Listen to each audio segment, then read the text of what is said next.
बेटी जैसी कोई नहीं। गांव के एक कोने में एक छोटा सा मिट्टी का घर था, जहां रामू काका अपनी पत्नी शारदा और बेटी जूही के साथ रहते थे। रामू काका दिन भर खेतों में मेहनत करते और शारदा घर का काम संभालती।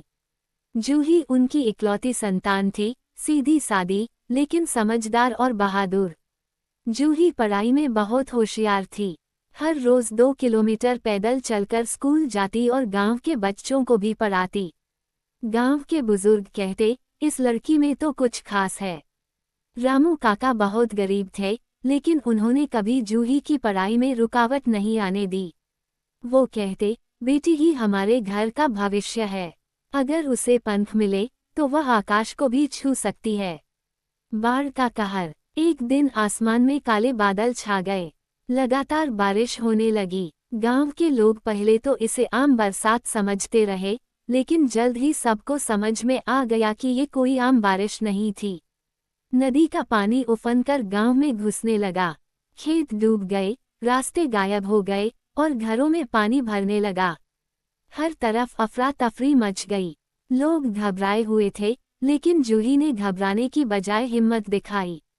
उसने सबसे पहले अपने परिवार को सुरक्षित स्थान पर पहुंचाया, फिर गांव के मंदिर में जाकर माइक से अनाउंसमेंट किया, सब लोग मंदिर की तरफ आ जाएं, ये जगह थोड़ी ऊंचाई पर है और सुरक्षित है। उसने छोटे बच्चों को अपने हाथों से उठाकर लाया, बूढ़ों का सहारा बनकर उन्हें मंदिर तक पहुंचाया।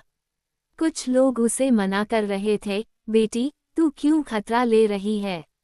लेकिन जूही का जवाब था, अगर मैं पीछे हट गई तो औरों को कौन बचाएगा? नेतृत्व की परीक्षा। जूही ने मंदिर में सबके लिए खाने का इंतजाम किया। गांव की महिलाओं को एकजुट किया और सबके साथ मिलकर खाना पकाया। मोबाइल की नेटवर्क कमजोर थी, लेकिन उसने किसी तरह एक जगह जाकर शहर के बचाव दल को फोन किया और गांव की स्थिति बताई। बचाव दल जब पहुंचा तो गांव में सब लोग सुरक्षित थे, जूही की सूझबूझ और बहादुरी की वजह से।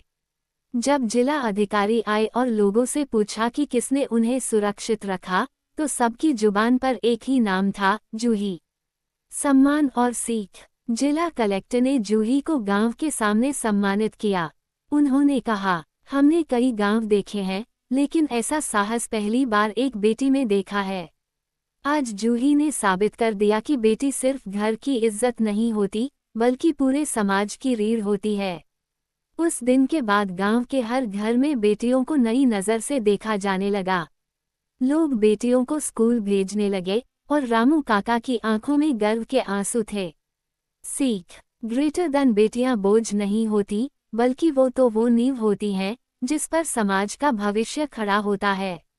सही अवसर और विश्वास मिले तो बेटी जैसी कोई नहीं।